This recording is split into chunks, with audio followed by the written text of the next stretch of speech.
Idol, ang ganda ng katawan mo. Please say may carbs ang diet mo.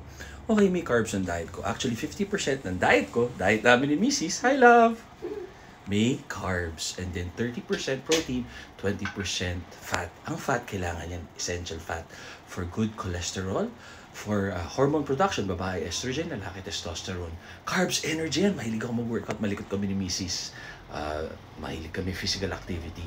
And then, ang protein builds and repairs muscle. Ngayon, kung may mga sakit tayo, malaking tulong ang fasting. Kung di natin kaya fasting, dyan pumapasok yung vegetarian diet, raw vegan, to cleanse the liver, the kidney, katawan natin. Tsaka puro water, lemon water.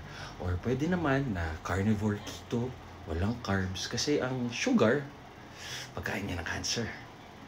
Diba? Tsaka in reality, ang carbs, kayang gawin ng katawan natin. Kung hindi naman tayo bodybuilder or athlete, normal tayo na tao, minimum carbs lang. Pumapasok naman yung carb cycling. Pero kung kaya nyo nang walang carbs, marami rin naman siyang benefit.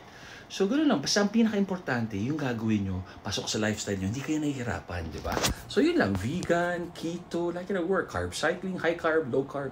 Do what works for you. Tama kayo, mali ako. I'm not your doctor. Sana nakatulong ako. Pero itong katawan ko, high carb to. Pero pag napansin ko na, ni Mrs. sabi niya, para baka tumaas sugar mo, babe. Nagpa-fasting ako. Para, yun, pag kumain, may carbs.